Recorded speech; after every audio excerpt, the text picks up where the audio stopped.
that have never been done before. We the people tell the government what to do. It doesn't tell us. We the people are the driver. The government is the car. And we decide where it should go and by what route to do. We the people are free. And I hope we have once again reminded people that man is not free unless government is limited.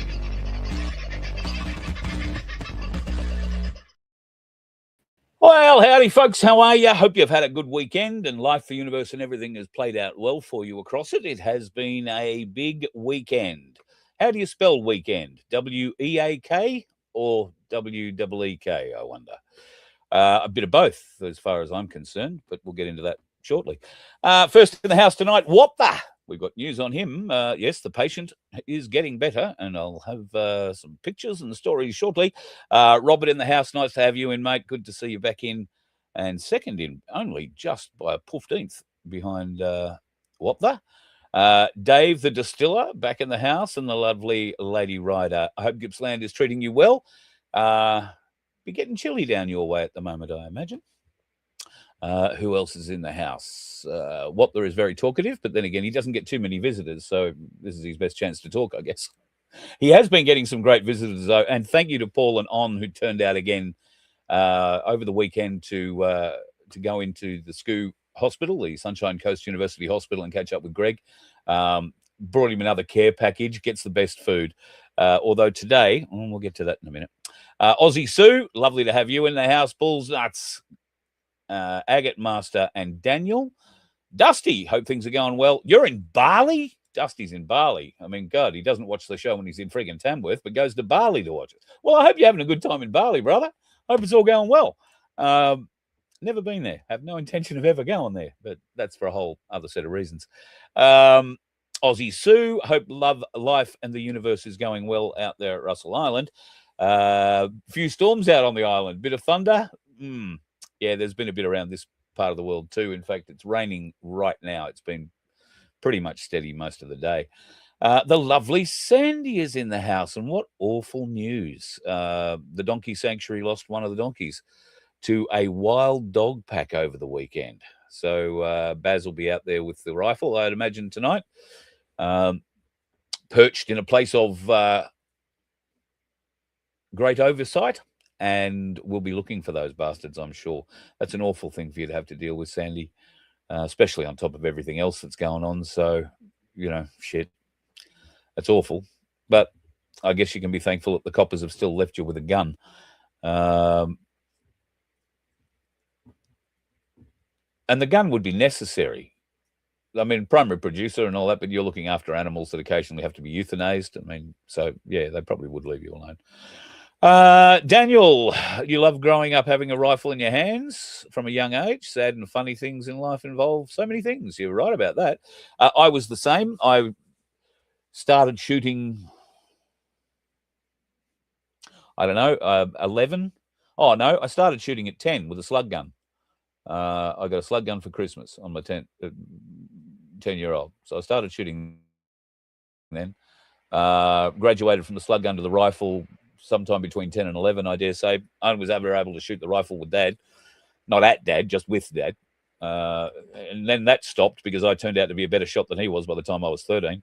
So, yeah, went to school and we wound up having gun classes there, which were more like trap shooting and that kind of thing.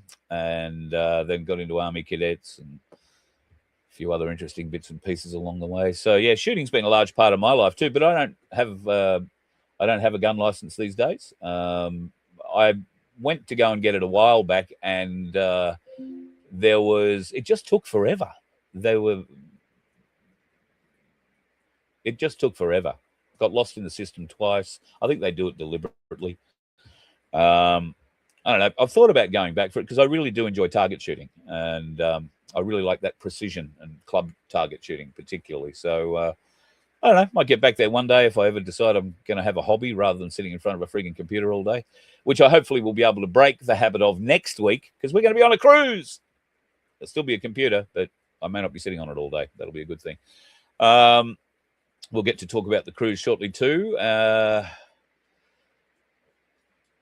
Tony is in the house. Giselle's in the house. Deb Shippard, thank you so much, Deb. I know you've gone off and bought some tickets in our lottery. If you would like to do that, folks, I think we have 43 tickets left in the lottery at $2 each. You can buy as many as you want. And the $750 could well be yours. The lottery will not auto-generate again. So this will be the last lottery we will run for a little while until we figure out the legalities of getting everybody involved. And that'll probably mean paying money to some government organisation in Victoria or South Australia or all of them, who knows. But anyway, we are working on alternatives, and we do have, as I say, some great prizes.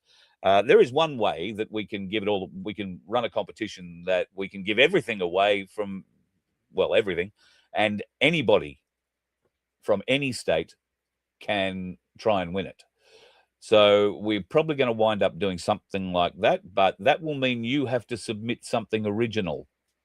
Remember our limerick competition from years ago? It won't be a limerick competition, but it'll be something along those lines with a sizable silver bounty as the first prize. So, yes, we're working on that behind the scenes at the moment, but we've got to get this lottery out of the way first. So 43 tickets left. You can go to merch.vofhq.com/Sanctuary 750 and buy a ticket there. Maybe we'll get it sorted tonight and we'll be able to share the winner tomorrow night in the show. That would be absolutely awesome. Ian's in the show. Katrina from Tassie's in the show. Katrina, I've lent the book out. One of the blokes around here is very, very into hot rods. And I said, oh, are you? Well, have a look at this. That was 4 days ago. I haven't seen him. He took it with him, went away for a holiday over the weekend. So I figure he's enjoyed it, as have I. A beautiful book, Chrome and Bumper Bars. Chrome bumper bars. I forget now. Isn't that awful? I just look at the pictures. I don't read the words. I'll bring it back and show you again next time I have it sitting here beside me. G'day, Rachel. Hope you are doing well. 3 ads before you were allowed to see Carl halfway through the intro. Geez, I must be getting popular if they're putting ads in like that. Bit weird. Tried 243 tickets left, Carl. I may have screwed that. I am absolutely 100% positive that it said 43 tickets. I am going back. It says tickets sold 507. That's what mine says. That would mean 43 tickets left. Vince is trying to tell me off here. 507. That's what it says on my website. So that would make 43. Do we agree that makes 43? No. We don't? No, because it's 750 tickets, not 550 tickets. Wave goodbye.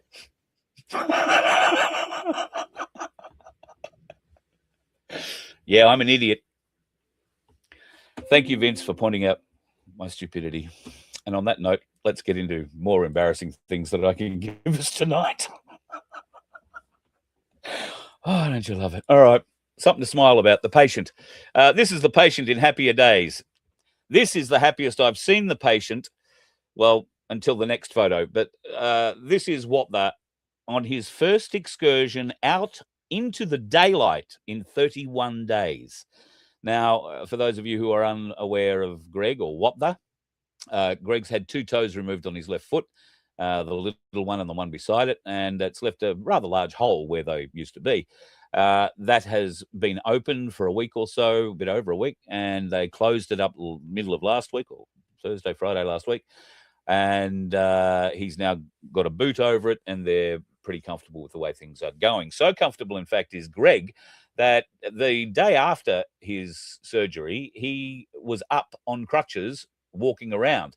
Now, that wasn't the doctors or the physio or anybody else getting him to do that. That was him demanding to be able to get out of bed and start doing a few things.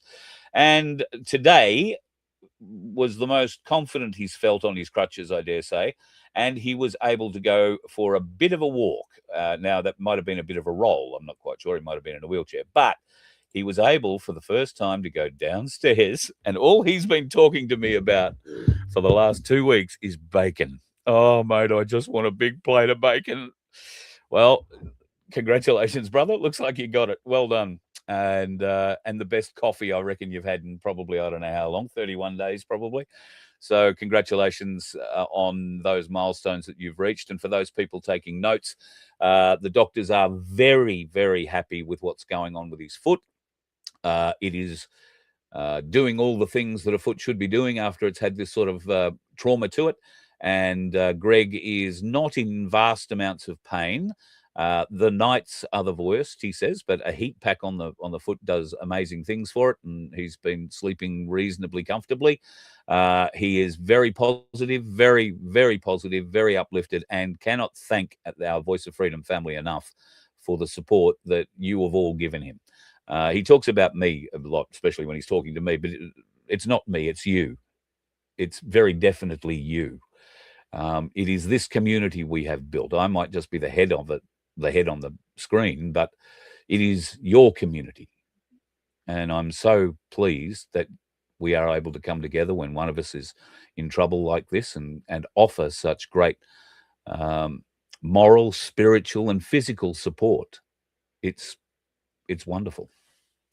So if you are part of the family and you are going into hospital for some reason, or you're going somewhere and you don't think you're going to get too many visitors, let me know. You never know who watches us where, and it will be a great opportunity for us to expand the family, I hope. So I'm sorry Greg had to lose 2 toes for us to see how much this family means to so many people. But a bit of a blessing in disguise, as Greg says. There is always a silver lining in the crowd. So that one's it. Congratulations, mate, on doing such a great effort so far. And I don't think there'll be any problem with him making the cruise next week, which has been the deadline. You know, he wants to be out by Friday so he can do a few things so that we can get him to the boat for its departure next Monday. And for those people who have booked using our cruise director, or whatever that person was, Annette, who disappeared off the face of the earth and never heard back. I felt quite jilted. If you have not received an email or anything from Carnival yet about the cruise, it could be because you haven't registered. Pardon me. So the process is going to carnival.com.au and registering. You should have a booking number for your cruise. You throw that in there and it'll bring up all your details. And it will also give you a onboarding time, a time for arrival. The ship itself, I believe, departs at about 3 o'clock on Monday afternoon. So we will do a show next Monday, but it will be from the deck of the ship that we're leaving on, the Carnival Encounter, I think it is. And what we'll probably do is record that, because it's a bit early in the mid-afternoon to be going live. So Vince will record that and play that back, I think probably at the usual time, unless we decide at the last minute to go live, which is half a possibility as well. So next Monday, cruise time, and we'll be on the water for 4 nights, back live in this studio again the following Friday night. Tony will be joining us. Wapler's joining us. Connie and Alan are joining us. I can't go through all of them. I found 2 more people yesterday that are coming who haven't told me, so they haven't got shirts. But we will get shirts to them down the track. And really looking forward to this cruise, as everybody I've spoken to is. They're really looking forward to the break. So can't wait for it. Wish you were joining us if you're not, but as Greg will tell you, and as Connie will tell you, and I think just about everybody else will tell you, they fully intend this on becoming a regular thing, whether it's once a year or a couple of times a year, or it might be a once-a-year cruise, and never know, we might do a bit of a caravan or camping run at some other time during the year. And Wilmington at this point is shaping up as the place we'll be heading in South Australia to do that little caravan run a little later on in the year. Right, I think I've bullshitted on enough about the back stuff. So let's get into the fun stuff for today. Queensland Magistrates Court son has been seen in the Magistrates Court on the Gold Coast. Now, this young man has been charged with over 120 sex crimes against children. And his magistrate father obviously did not hear that case on the Gold Coast. That case has been deemed so serious that there was no evidence held or heard really in the magistrate's court at all. And it was sent directly to the next court up. So we won't be hearing or seeing anything of that piece of filth for a number of months. But yeah, not that I have a great deal of sympathy for magistrates, because they're screwing the country in so many other different ways, and certainly dishonourable human beings. But you wouldn't like that to be your son, would you? I mean, what would you do? Seriously. Oh, I can't say what I'd do, because I'd probably go to jail for it. Anyway, let's move on. ANZAC Day. What a wonderful day it was. The dawn service at Coolangatta, where Ben Roberts-Smith showed up, always a huge service. Thousands upon thousands of people descend on the rock there, and it is one of the most moving services, dawn services. I rate it, and I've been to both a number of times, I rate it right up there with the Shrine in Melbourne as ANZAC Day services go. Now, the Shrine in Melbourne is certainly peak of the list as far as I'm concerned. At the Melbourne welcome, I think it was, there was a welcome to country. I hate welcome to country. I am an Indigenous Australian. I don't need to be welcomed to the country of my birth, the land I was born to, like every other black fella on this country. I don't need to be welcomed to it, and I've discussed my reasoning for that on numerous occasions.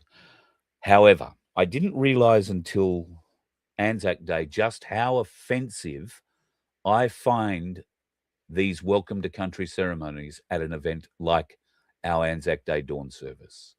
It is inappropriate. The booing that took place in Sydney and in Melbourne, and I think in South Australia and Adelaide, was appropriate. What wasn't appropriate is wheeling in these corporate blackfellas to welcome us to a country that we are celebrating the men and women who have fought and died for. 101,000 white fellas related to Australia died in World Wars I and II. Between 250 and 300 Aboriginals died in both World Wars combined.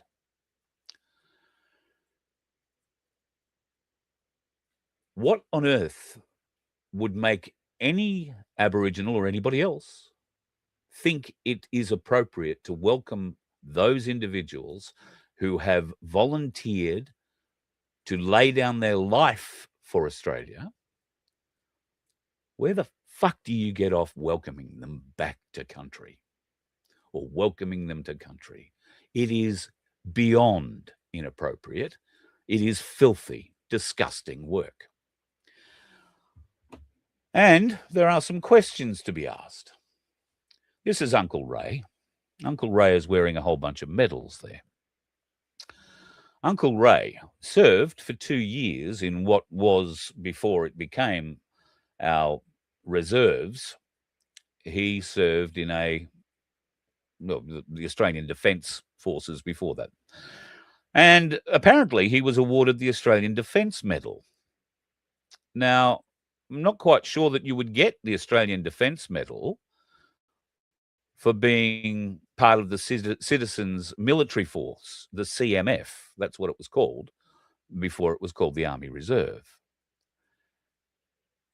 So he was in the CMF for about 2 years and has been able to somehow get the Australian Defence Medal. Well, it turns out that may not be his medal. Uncle Ray may have had relatives who served in World War I and World War II. But even a non-veteran like myself can tell you that, and it's quite okay for you to wear medals. If I was able, and if I had any medals from my biological father, I would wear them, but I don't. I don't have them. So, but if I were to wear them, I would be wearing them on my right breast, not over my heart, because that is where people who didn't get the medals wear the medals to show that they're paying respects to a family member or somebody who served. But Uncle Ray didn't do that. Uncle Ray's lined them all up like he served for all that. And he has quite a medal row there. And there are a number of questions to be answered about it. Is it appropriate? Because I can tell you, veterans get very upset when people wear the medals on the wrong side. In fact, you can wear a pin, a certain army pin, that unless you actually served, you will get taken behind a tree and had a damn good thumping for being seen wearing a pin that you did not earn. I know that because I was found wearing one once. So I thought I was doing the right thing. So I'd like to know where they got this welcome to country bloke, or all of them. In fact, it's not just him. There's this fella as well. Now, this fella's a real piece of work. This bloke charges $4,500 sometimes for his welcome to country ceremonies. I guess it's a sliding scale. What can you afford? Because there's always money in it. But this bloke in particular hates Australians. He has been fighting for, Aboriginal rights since the day dot. But he also has been selling ANZAC-themed merchandise generated by AI through his own website, which is illegal. Now, somebody asked me the other day, why don't we sell something with ANZAC on it? And I said, well, we can't. It's a licensed brand. So we just can't make up our own ANZAC Day paraphernalia and put it out, because somebody is getting paid somewhere for the use of that name. Now, would they chase you down for it? Only when you start making money out of it. The rest of the time they won't be bothered, but if you start making money out of it, they will. Unless, of course, you're this black fella who is obviously in with the corporate blacks and is able to get away with charging imbeciles $4,500 so he can stand up there and tell people how bad they are for coming to his country, his land. It's the land I was born on. The land that you were most likely born on, making you just as Indigenous as the black bloke next door. I don't hear that argument. Oh, it's their land, always will be. No, it won't. No, it won't. You'd had 60,000 friggin' years to do something before anybody of different colour turned up on your nation, and what had you been able to achieve? Well, you'd created fire. That was one start, I suppose. I'm disgusted in these welcome to countries and the absolute inappropriateness of it at an event like an ANZAC Day remembrance. It slaps every serving person or every person who has served in the face, roundly, solidly.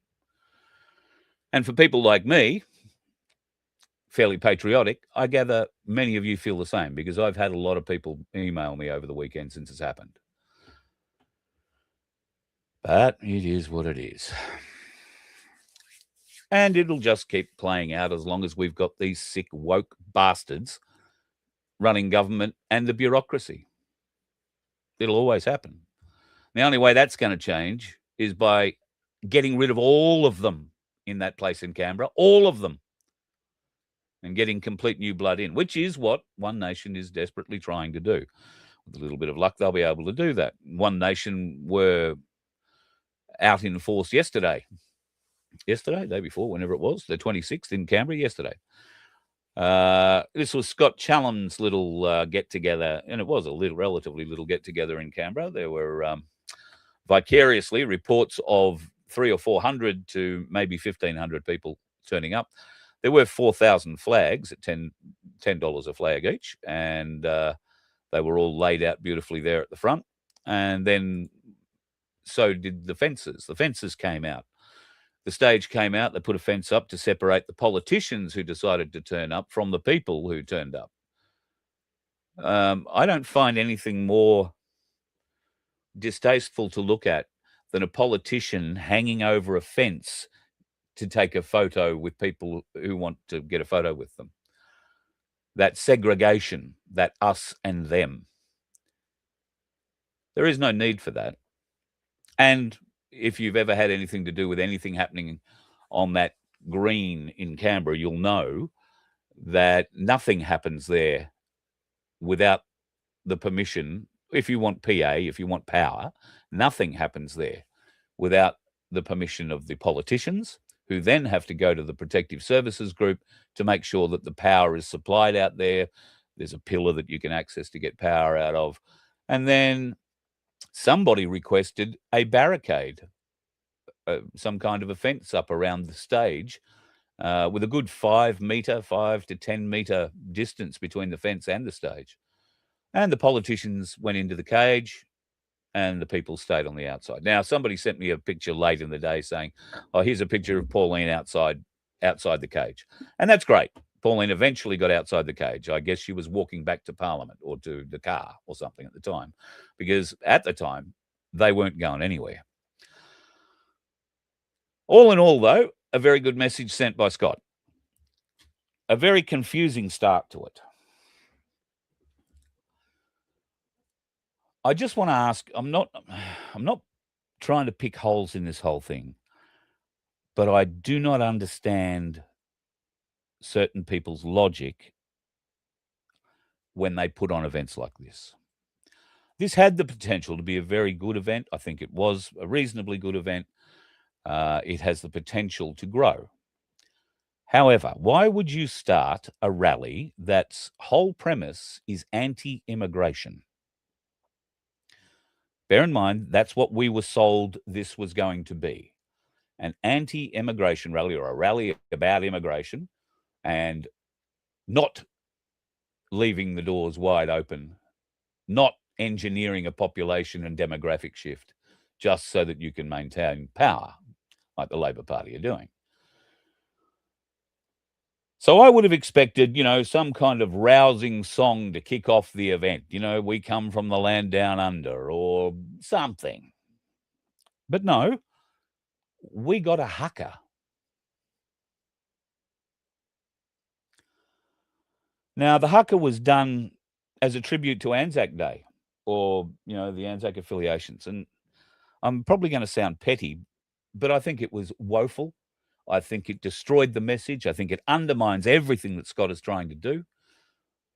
I think it's bloody stupid, illogical, pathetic. Now, I don't have a problem with the haka.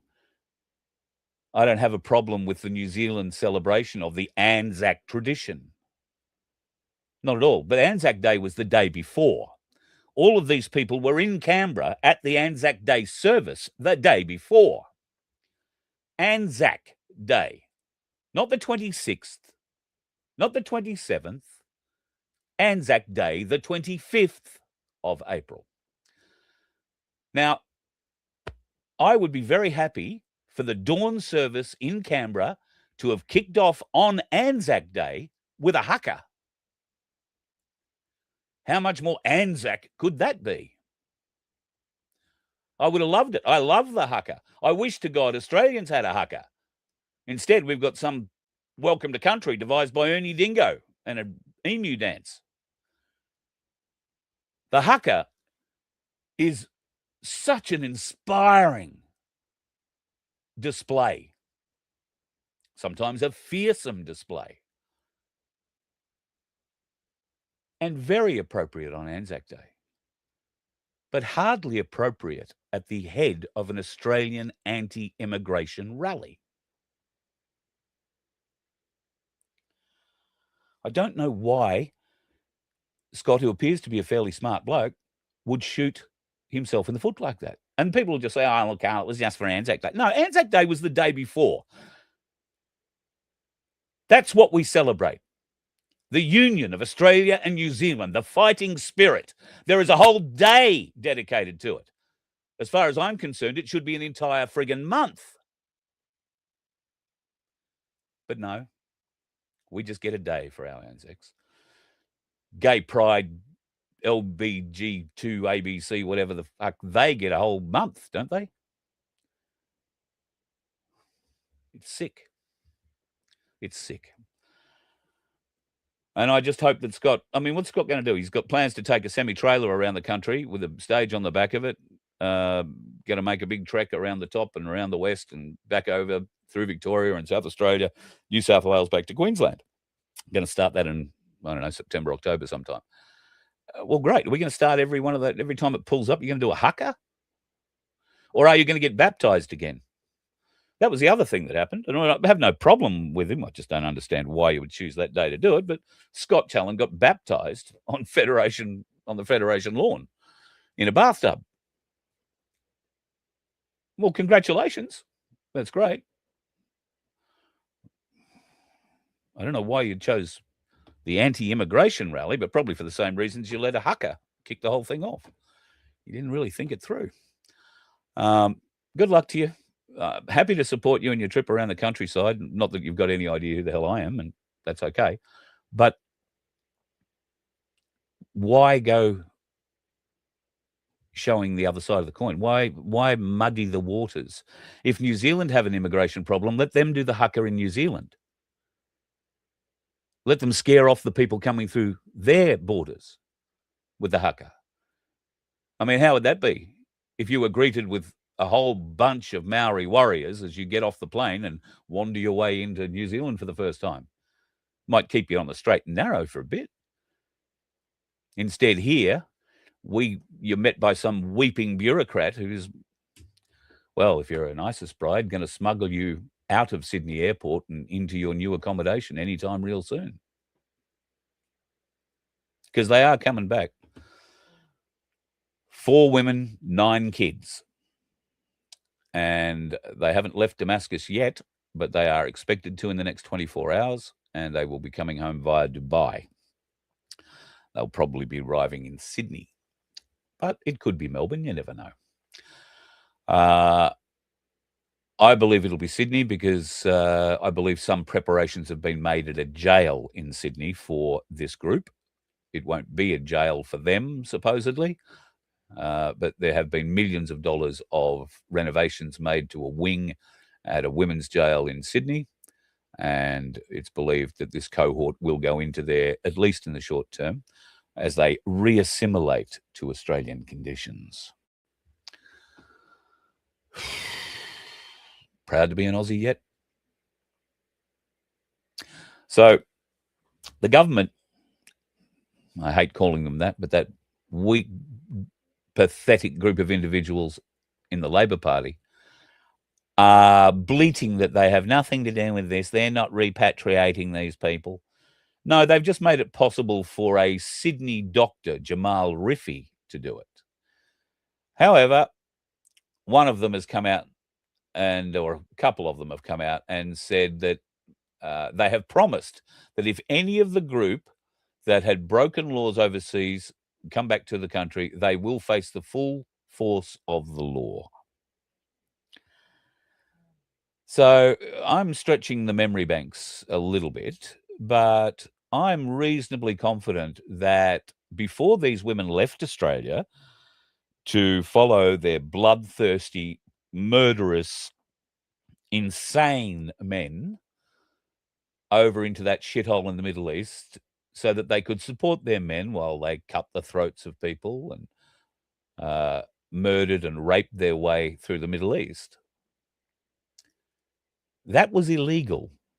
They broke a law traveling to that area.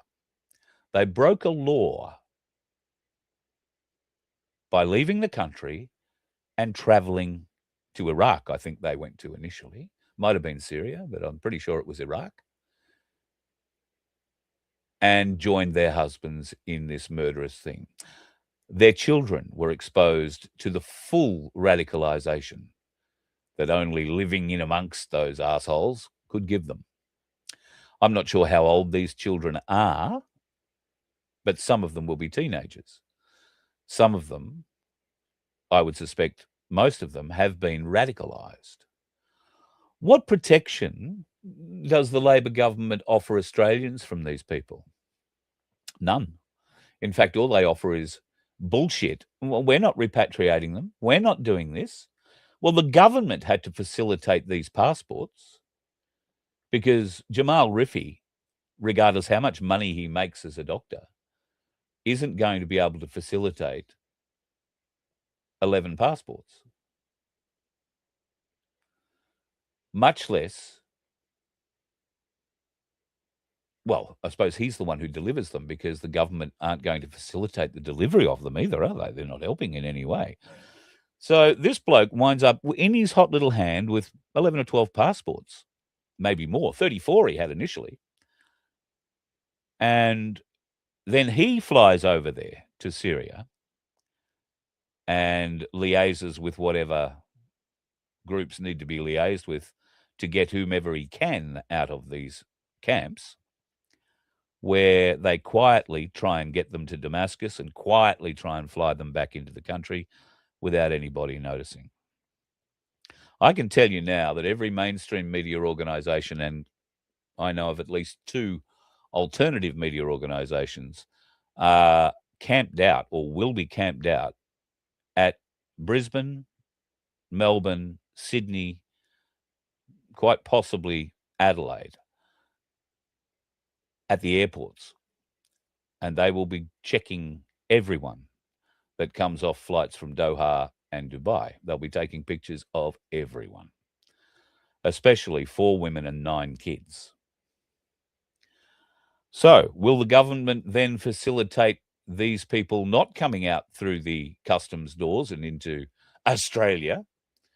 Will they be swept out a back door, put in a van and taken away? Yeah, I think that's exactly what will happen to them. We won't see them. We won't be told where they've gone to. There'll be a hint that they've wound up in this prison motel for a little while, but have no doubt they won't be there very long at all. They'll be shipped out and pushed off back into their little areas, predominantly, I guess, in Sydney and Melbourne, which is, from memory, where most of the ISIS women came from. A couple from Adelaide, I think, too. So keep an eye out for that, folks. They're coming to a town near you. You must be so proud and happy about it. I know I am.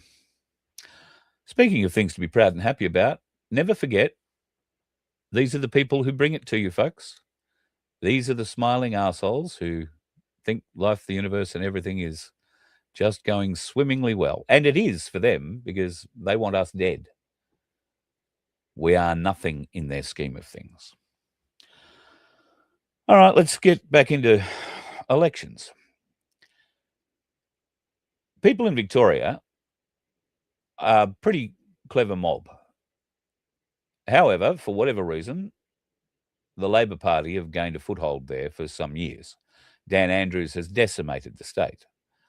And his apprentice, Jacinta Allen, is doing just as good a job. In fact, some would argue she's doing an even better job, and it stretches back to her former transport portfolio in the Victorian government, because when she was in charge of the transport department of the Victorian state government, she was in charge of the bids to provide new rail stock for the train system running throughout Melbourne, particularly the metropolitan train system. Now, folks in Melbourne will be very aware there's been a lot of bridge work going on. Dan Andrews had the bright spark of an idea that he was going to build a bridge over every level crossing in Melbourne, so we would never have another level crossing death in Victoria. And I think they've gone a long way to achieving that. Unfortunately, while the engineer who designed the bridges over these railway lines did so and did a very competent job of it, it appears that the Transport Minister at the time, Jacinta Allen, didn't take any notice of particularly the dimensions that were available for trains to travel through those tunnels. And right now, 85% of Victoria's metropolitan rail stock will not fit through these new tunnels in a new section they've built. And in fact, 65% of the entire stock don't fit through anything other than open line. This is the level of incompetence that Victorians have elected to run their state. And even after hearing that level of incompetence, a woman who wasn't smart enough to figure out the width of the new rail stock she was buying was smaller than the width of the bridges they were building over these train lines. That level of incompetence should have super stripping abilities. And when I say super stripping abilities, I mean superannuation stripping abilities. She should have her entire government pension superannuation plan handed back to the Victorian Treasury. Because all we are doing is rewarding incompetence at a level I don't think has been seen in any other part of the country, although there's been plenty of attempts. There needs to be a way to make these politicians accountable for their actions and their decisions. Now, if their pensions were tied to the decisions that they make, do you think we would get better decisions? I'm bloody sure we would. Because if the politicians were made liable for the costs of their folly, they'd all be bankrupt. And then, of course, they couldn't serve in politics, because if you're bankrupt, you can't be a politician. My guess is you'll see too many... no, I won't say that. That'll get me in trouble. Just sick. And Jacinda Allen, I think, is going to fade off into the nothingness in the not-too-distant future. The embarrassment of what is coming in November for her, she'll be made to live through that, I'm sure. But following that, she's going to run off with a pension of hundreds and hundreds and hundreds and hundreds of thousands of dollars, probably millions by the time her super gets capped. And what about the Victorian people? Well, they're stuck with no trains that don't fit through bridges that they've had to pay for and will have to keep paying for rail stock they really can't use. And she walks away with her government pension and superannuation deal. I would like to see One Nation, when they get elected, change that so that all politicians and public servants are linked to the decisions that are made and can, in 10 years' time, like they're doing to Ben Roberts-Smith, be dragged before the courts and made answer for those decisions. Then we will have accountability, folks. Then we might have people who actually work for the people in Canberra rather than against us. We're going to need much stronger people in politics. And I think One Nation are gathering a strong group of representatives all across Australia. All across.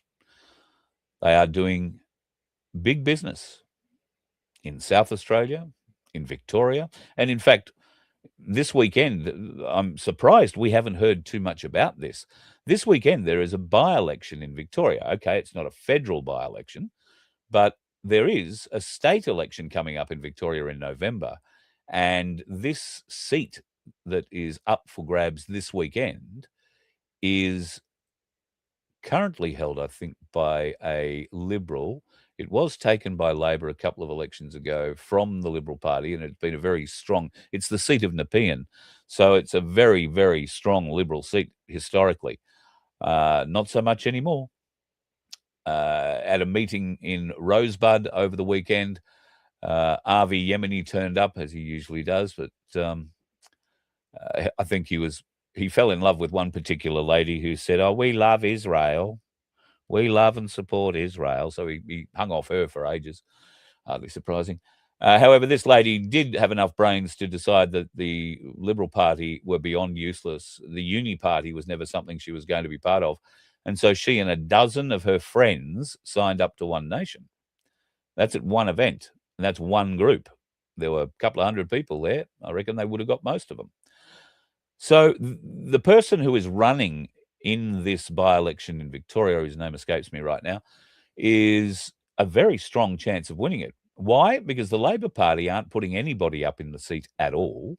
The Liberal Party are, but the Liberal Party are on the nose in Victoria to such a bad extent at the moment because, like the Federals, they are a uni party and for a long time have been in lockstep with the bastards trying to wreck the great state of Victoria. Let's see whether or not they can keep that pressure up. But I think they're going to be in for a bit of a shock. This will be a bit of a litmus test for the election in November. Could the One Nation candidate win? Absolutely. In fact, all the polls are saying it's going to be extremely tight, but I think all the polls are saying One Nation's going to pick up the seat. Now, that would put a One Nation politician in the Victorian House for the next 3 or 4 months before it goes into election or caretaker mode. If that One Nation person, and it looks like he is a good orator, then somebody in that parliament for those 3 or 4 months leading up to the caretaker term could wreak havoc on the Liberal and Labor Party and the Greens and strengthen the One Nation vote going into November's state election significantly. So all power to One Nation at this stage. I'm not one for voting, but I've said it before and I'll say it again. We're not going to get anything changed by voting the same arseholes back in. Now, we can vote One Nation in, but I, for one, will be looking to see what changes, how dramatic those changes are, because we need dramatic changes. We need dramatic law changes. And to do that, we need to elect One Nation in both houses to have the power to do that. Will they do that if they have the power? I'm sure they'll tell us they will. But what if they don't? What if, how many do you need? 76 in one, and you need, 40 odd or 30 something in the other. So you need a bit over 116 in both houses, seats in both houses to control or be leader in both houses. One Nation need that if they're going to change anything. One Nation will be able to do nothing from opposition except join the uni party. There is no point in voting for One Nation if One Nation aren't going to get over the line and take control of this country. They will just be blended into the uni party. So I want to see One Nation attain maximum levels of participation in Parliament in both houses. And then I want to see how they handle that. Because the people who are holding their hands up to be One Nation candidates in the next federal and state elections, they're not your normal kind of politician. They're people like you and I who've had enough and have said, well, I can't trust anybody else to go in and do this, so I want to go in and have a go. I'm going to go in and try and keep the bastards honest. And there are a lot of people like us that feel this way. We don't go into it for our own gratification or for our own benefit. We would go into it for the benefit of all Australians.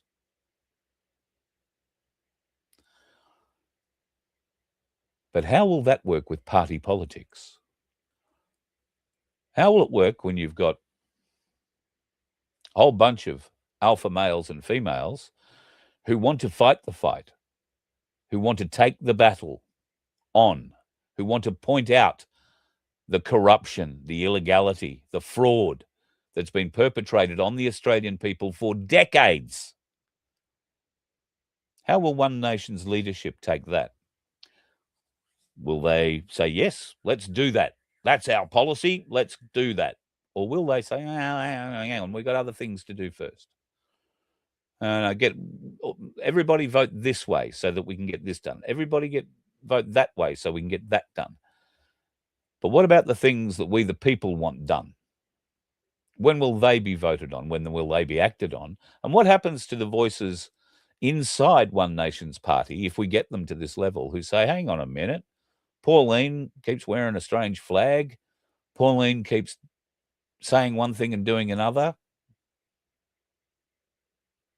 Do you think the party is going to stay whole? I doubt it. I think the party will turn into a parliament of independence, which is what we should have. No party politics. It's actually illegal. Read the Constitution. So we could get back to a truly independent parliament, but only through division in One Nation. I don't know. What do you think? I'd be really interested in your comment on this.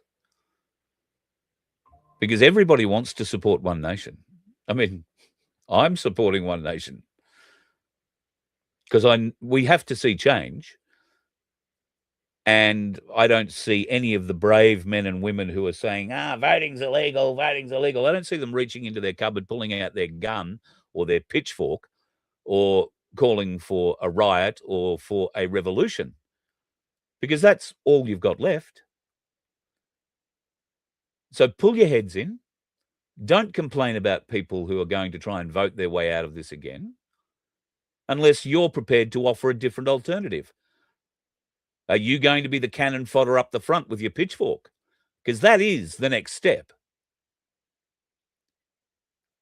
When the people finally figure out they can't vote their way out of it, then the pitchforks will come out. Then there will be revolution. An open revolt against the liars who bullshitted the public again and got themselves put back into that parliament. I really hope that doesn't happen. I hope Pauline is everything she says she is and more.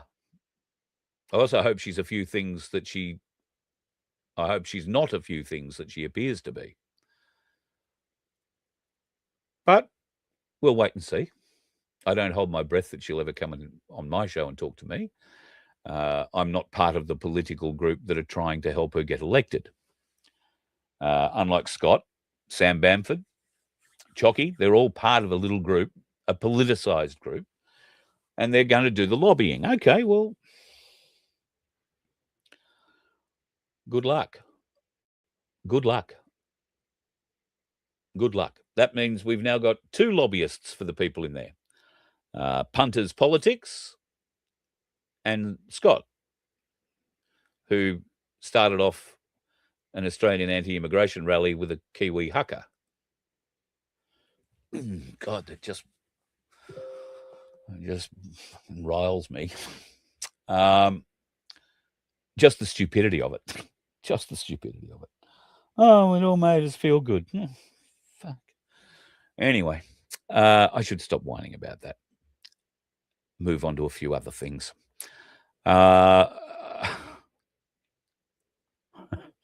Well, here's something for lonely people. China, marvelous, marvelous country, marvelous of inventors, technological whizzes.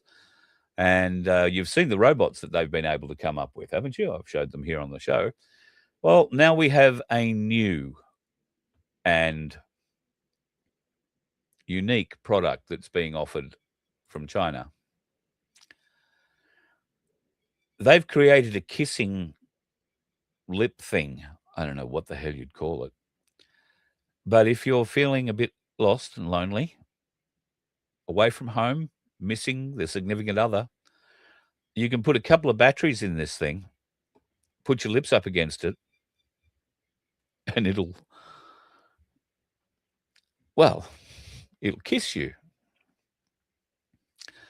Good luck with that. I'm sure there are a lot of lonely people in the world who are used to getting things made in China, made out of latex and having sent to them. In fact, I've heard that it's been alleged Anthony Albanese has placed a an order, probably 2 or 3 of them. His current goat fleshlight is full, so he's looking for a replacement. Did you see that piece of shit at the ANZAC ceremony in Canberra? For the people who were in Canberra, it appeared that Albanese was on camera pretty much all the time. He appeared extremely uncomfortable because he was surrounded by men of honour. That would be why he felt uncomfortable. Here's a bit of news about Anthony Albanese. I don't think he'll be around by the end of the year. Whispers I've heard in the last, well, I started hearing them about a week ago, but I've heard more and more over the last couple of days, and today pretty much had somebody say it's going to happen, just couldn't say when. Anthony Albanese is going to get sick. He's going to have a health concern, and he's going to retire. And there will be a legal election of a new prime minister. And you can see, let me bring up this little bastard in the bottom right-hand corner is the one who is quietly working in the background to put himself forward as potential new leader. Mind you, so is that piece of shit in the middle that has 3 different passports for 3 different countries, Penny Wong. And don't think for 1 second she wouldn't skew her elbow from behind in a heartbeat. She'd probably have to strap it on first, but rest assured, she'd be doing the skewing, and I don't think he'd be arguing too much, to be honest, just between you and me. Piece of filth they all are. The sooner we get rid of these bastards, the better, folks. Absolute sooner we get rid of them, the better. What else have I got here to show you tonight?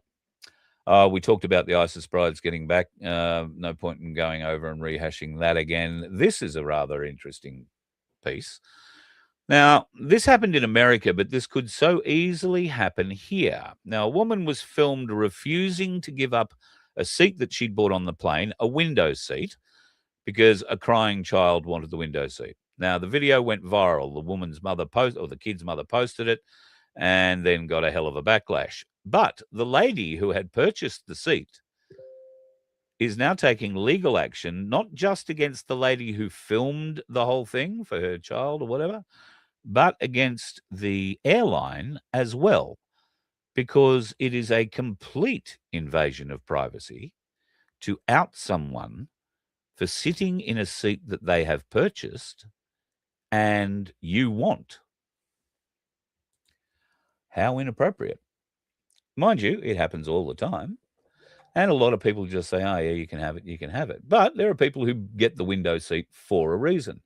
I get the window seat for a reason, all right? Because I'll go to sleep. I can go to sleep anywhere, anytime. And I've got a wall to lean against rather than a human. So I'll always go for the window seat. I don't get up to go for a piddle. Wouldn't matter. I'm a bit like a camel like that, so I could probably fly to LA without having to go to the loo. It's just something we do. But people who are now taking out their mobile phones and filming private people who just happen to be sharing an aircraft with them, and this person hasn't done anything wrong. They've just purchased a seat and sat their ass in it, and some other tool comes along and says, oh, I want your seat, move for me, and then creates a fuss over it, then films you and posts it on their social media, you are going to become a very rich person if you're prepared to go to the courts and fight for it, and probably spend 5 or 6 years doing it. The airlines will try and make that go away. So you might get a payment from them to get them out of the case. But you could certainly take the woman or the man, whoever it was, holding that camera, filming you and outing you for being a person who bought a seat specifically so that you could sit in it and be comfortable, being outed by some turd on social media. So be very aware of that kind of thing happening. And it will happen here in Australia too. You have rights, even when you're on a plane, and particularly if you have purchased a seat and you are sitting in it. Now, the airline can come along and ask you to move seats, but that is at your discretion, not theirs, unless it's a safety issue. Now, why it would be a safety issue that a kid has a window seat rather than you is debatable. So bear that in mind. There is also news in the world at the moment that Bibi Netanyahu is getting ready to face a full state election, and two former prime ministers have now joined forces. They've had separate opposition parties until now. They've now joined forces and have targeted Bibi Netanyahu and the bunch of Zionist thugs who are currently murdering their way through Lebanon.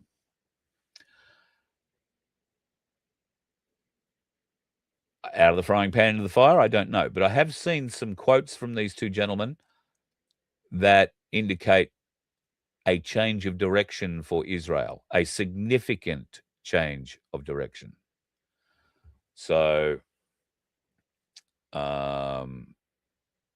watch this space. Watch this space. And look, after what happened with Donald Trump at the White House press dinner yesterday, day before, whenever it was, well, what did actually happen there? Should we talk about that very quickly? You've probably seen the vision of the gunman running through the security checkpoint. There are two things about that vision. I haven't got it. I should have got it to play you, but there are two things about it. The first one is, this is the Hilton Hotel in Washington, D.C. The security camera footage is black and white and shot through about 15 different layers of Vaselined up Glad wrap, I reckon. It's blurry, it's foggy, it's such low resolution as to be almost unbelievable from an establishment like the Washington Hilton, where they will have security cameras of the highest definition you would expect, not something that was around in 1970. But that's the vision we got. Then it gets weirder. If you watch the vision, you'll see this bloke with what looks to be a long arm, it turns out it was a shotgun, run through a metal detector checkpoint at the Hilton at speed. I counted 10 security people around that checkpoint, and this fella was in the shot, out of the shot, and gone before any of them pulled a weapon and tried shooting him. And I say tried because they missed. Now, the first reports were that this bloke had been caught, been stripped. They do that for two reasons: find out you're not carrying any more weapons, and to see if you're wounded at all, if you might have copped a stray bullet. The person that you've seen images of, no doubt, on mainstream media, well, you may have seen a couple of different images. One of the images that they showed of this fella early on looked suspiciously like the fella that shot Charlie Kirk, the one that didn't do that either. But anyway, they've got another bloke now. This fella seems to have some rather interesting connections, former Marine, I believe, but he has some marriage connections which are rather interesting. But now we're getting conflicting reports about him. We've got a photo of him alive with a dislocated shoulder, lying face down on the ground in handcuffs. Alive. Now we've got reports that he's dead, that he was shot on site, which is kind of what I thought would have happened. While he got past the first 10 layers of security at the security gate, he probably wouldn't have got through the other 15 between there and the front doors to the ballroom.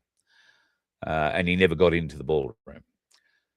So this bloke's been taken away. There's been much angst from Erica Kirk. She just wants to go home, was the comment that she was heard making as she was leaving in tears.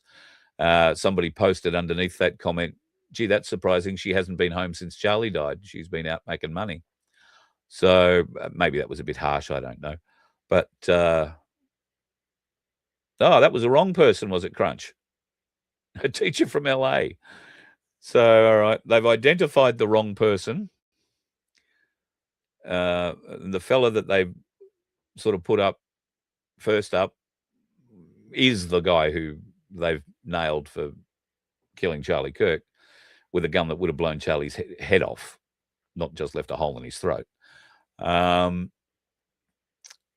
very strange and weird things going on there at the moment. So